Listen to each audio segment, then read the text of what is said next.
వెళ్ళింది, బెయిల్ రద్దు చేయాలి, స్టే విధించాలి అంటూ కూడా కోర్టుకు వెళ్ళినటువంటి పరిస్థితి. మరి వీళ్ళకి ఇచ్చినటువంటి బెయిల్ ఏదైతే ఉందో దీనికి సంబంధించి చర్చ, అంటే లిక్కర్ నిందితులకు ఏదైతే ఇచ్చినటువంటి బెయిల్ వ్యూహమా లేదంటే ఊరటన అనే చర్చ కూడా జరుగుతూ ఉంది. ఇందులో ఏమైనా వ్యూహం ఉందా అనేది.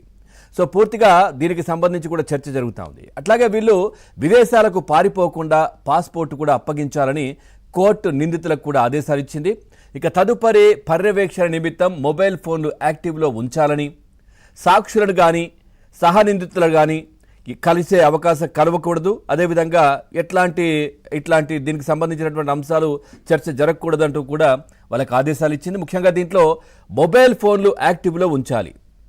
మరి దేనికి, ఇందులో ఏమైనా స్ట్రాటజీ ఉందా అనేది చర్చ జరుగుతూ ఉంది. ఎందుకంటే గూగుల్ టేక్అవుట్లు కావచ్చు, లేదంటే వీళ్ళు బయటకు వచ్చాక ఈ నంబర్కు రావడమో, లేదంటే ఈ నంబర్ నుంచి వేరే వాటికి చేయడమో, లేదంటే వీళ్ళు ఈ నంబర్ పట్టుకొని ఎక్కడికైనా వెళ్తున్న సమయంలో ఎక్కడికి వెళ్తున్నారని చూడడమో, ఏదైనా స్ట్రాటజీ ఉందా అనే చర్చ ఇంకో వైపు కూడా ఉంది. అంటే వాళ్ళు దానికి కూడా కవర్ చేసి ఇంట్లో పెట్టి వెళ్ళడమో ఏదైనా చేయొచ్చు, కానీ దీంట్లో ఏమైనా ఉందా అనేది మాత్రం చర్చ. అట్లాగే పూర్తిగా ఈ షరతులు కూడా ఉల్లంఘిస్తే బెయిల్ రద్దవుతుందంటూ కూడా చాలా క్లియర్గా వెల్లడించింది. దీంతో ఇవాళ ఉదయం ఈ ముగ్గురు జైలు నుంచి కూడా విడుదలయ్యారు.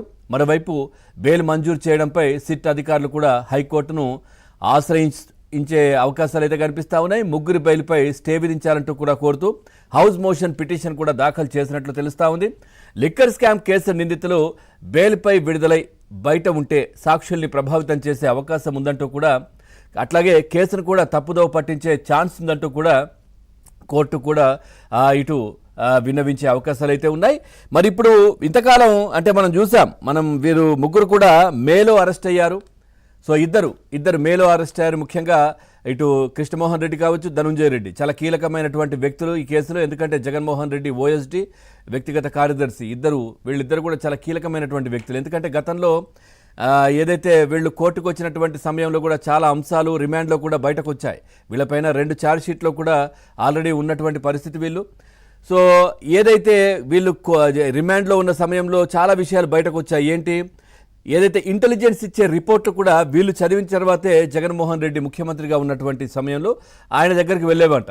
అంటే వీళ్ళు ఎంత కీలకమో మనం చూసుకోవచ్చు.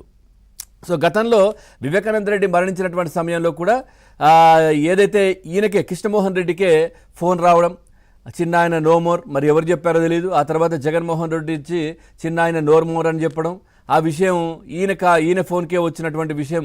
అంటే ఏది బయటకు ఫోన్ చేయాలన్నా ఫోన్ రావాలన్నా కృష్ణమోహన్ రెడ్డి దగ్గర నుంచే వెళ్ళేది అనే చర్చ ఇంకోవైపు. సో చాలా కీలకమైనటువంటి వ్యక్తి. మరి ఇప్పుడు వీళ్ళ దగ్గర నుంచి పూర్తి సమాచారాన్ని రాబట్టి ఆ తర్వాత మరి వీళ్ళు బయటకు వచ్చేసే పరిస్థితి ఉందా అనే చర్చ ఇంకోవైపు.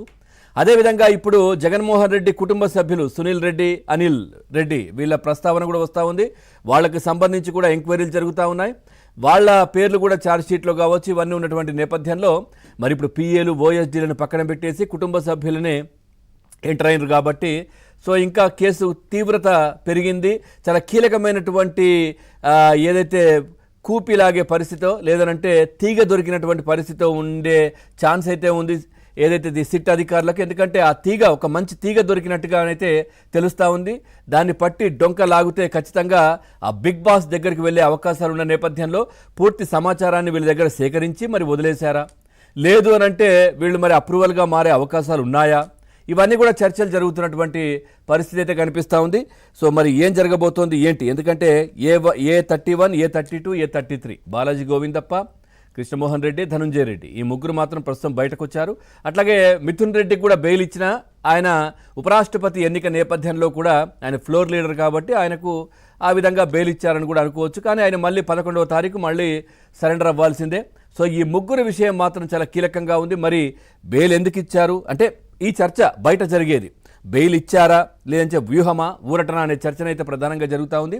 ఈ అంశాలకు సంబంధించి మనం చర్చలోకి వెళ్దాం. చర్చలో పాల్గొంటున్నారు రాజకీయ విశ్లేషకులు, సీనియర్ జర్నలిస్ట్